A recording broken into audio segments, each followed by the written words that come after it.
सर्व मंगल मांगल्ये शिवे सर्वार्थ साधिके शरण्ये त्र्यंबके गौरी नारायणी नमस्तुते। नमस्कार मैत्रिणींनो, बघा अधिक मास धोंड्याचा महिना म्हणजे तो काळ म्हणजे परमेश्वराच्या आशीर्वादाची जणू एक परभणीच असते। 3 वर्षातून एकदा येणारा पुरेसा असतो, पण तुम्हाला माहीत आहे का या महिन्यात अशा काही गुप्त गोष्टी आणि विधी दडलेल्या आहेत जे जर योग्य पद्धतीने केले तर तुमच्या 7 पिढ्यांचं दारिद्र्य दूर होऊ शकते। तर मैत्रिणींनो, आपला आजचा दिवस आणि आपला आजचा व्हिडिओ खूप खास आणि महत्त्वाचा आहे। आपली कुलस्वामिनी कुलदैवत आहे, तर आपल्या कुलदेवीला आपल्याला 11 मंगळवार, 11 शुक्रवार किंवा 11 पौर्णिमा काही अतिशय महत्त्वाच्या अशा 2 वस्तू आपल्याला कुलस्वामिनीला अर्पण करायच्या आहेत। चला तर मग वेळ न घालवता 2 गोष्टी कुठल्या आणि कशा अर्पण करायच्या आहेत ते बघूयात। कुलस्वामिनीला या अधिक महिन्यापासून सलग 11 पौर्णिमेला शक्य असेल तर किंवा 11 मंगळवार किंवा 11 शुक्रवार या 2 वस्तू अर्पण करायच्या आहेत। बघूयात।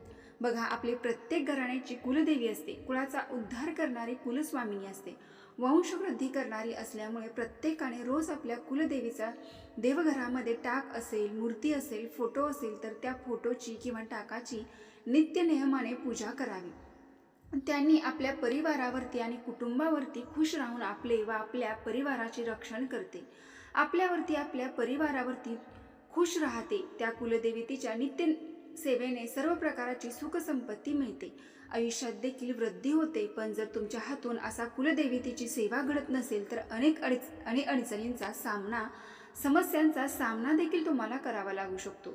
बऱ्याच जणांना तर त्याची कुलदेवी सुद्धा माहीत नसते, त्यामुळे अडचणी त्यांच्या आयुष्यामध्ये येत असतात। आणि बऱ्याच जणांच्या बाबतीत सांगायचं म्हटलं तर त्यांच्या देवारात कुलदेवीचा फोटो सुद्धा नसतो।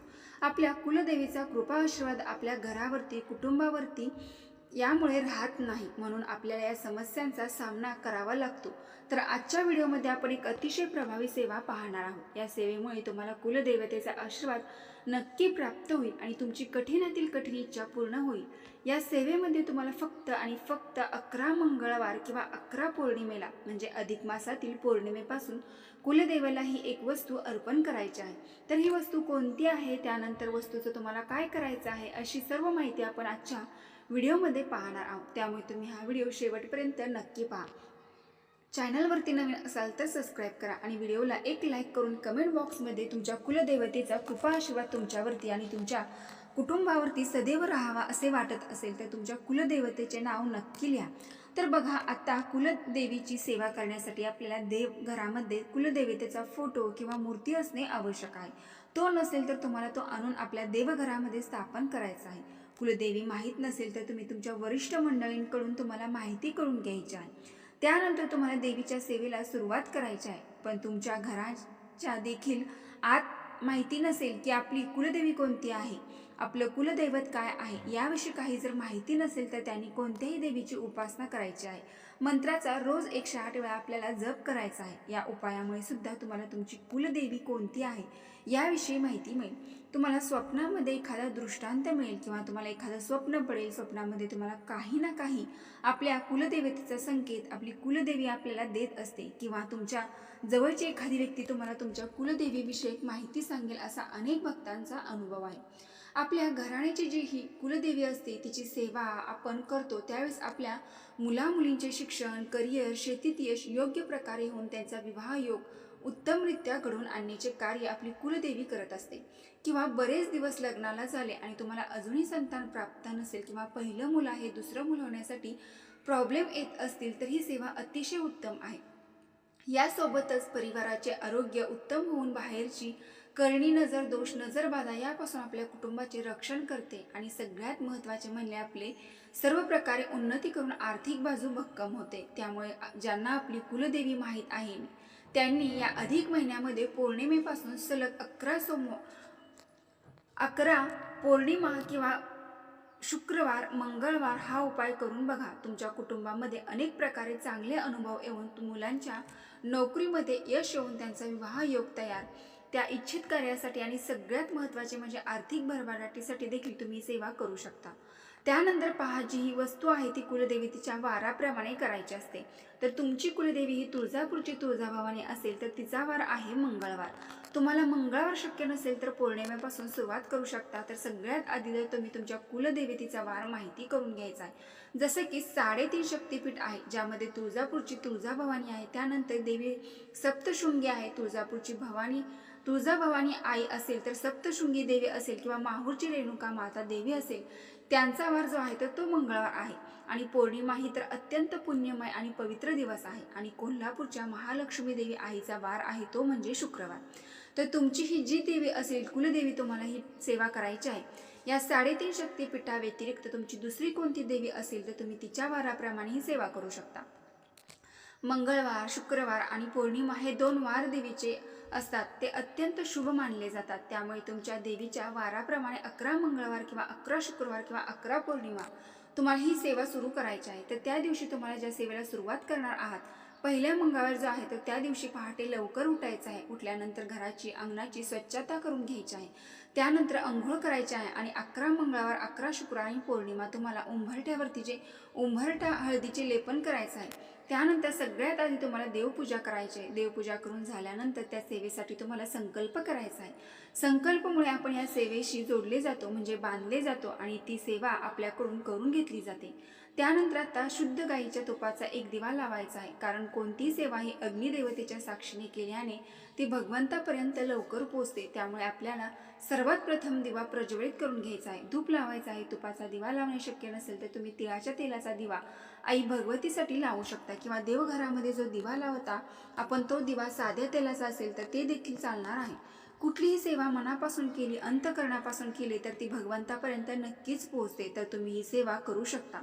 त्यानंतर तुमच्या कुलदेवतेचा फोटो असेल, मूर्ती असेल तर फोटो स्वच्छ तुम्हाला पुसून घ्यायचा आहे. थोडासा पाण्याचा शितळा देऊन पुसून घ्यायचा आहे. नंतर टाका असेल तर तामणामध्ये घ्यायचा आहे आणि यावरती तुम्हाला अभिषेक हा करायचा आहे.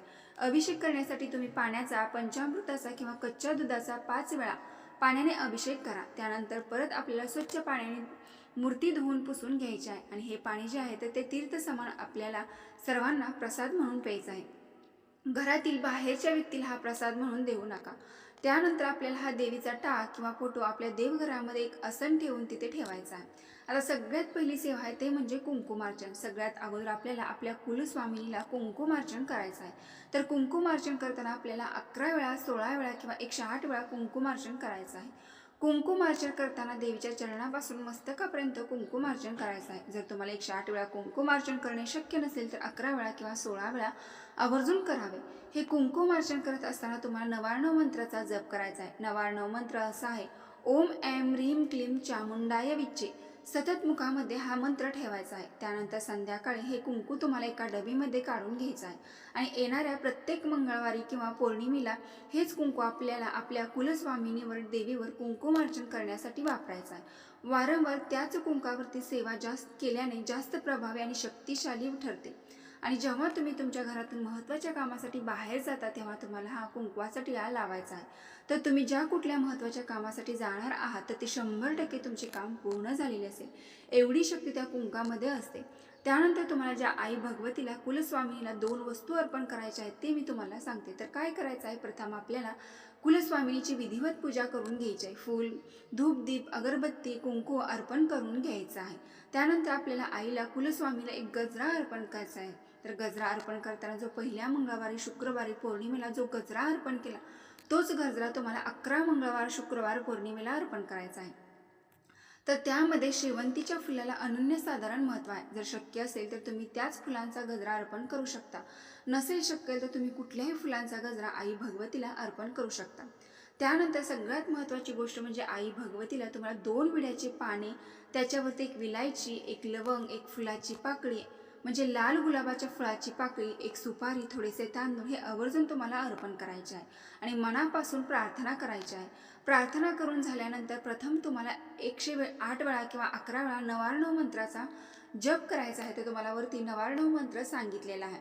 तर प्रार्थना तुमची मनापासून इच्छा व्यक्त करण्यासाठी मी या कामासाठी किंवा ही माझी गोष्ट खूप दिवस झालं होत नाही, प्रयत्न करते ती गोष्ट पूर्ण होत नाही, अशी प्रार्थना करायची आहे आणि ते विड्याचे पान आई भगवतीला मनापासून अर्पण करायचे आहे.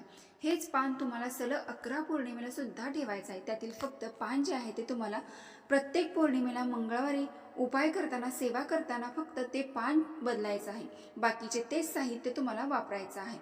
तर त्यानंतर आई भगवतीला नैवेद्य म्हणून तुम्हाला खीर बनवायची आहे. जर तुम्हाला खीर शक्य नाही बनवणे झाले तर तुम्ही खडे साखरेचा नैवेद्य दाखवला तरी सुद्धा चालेल.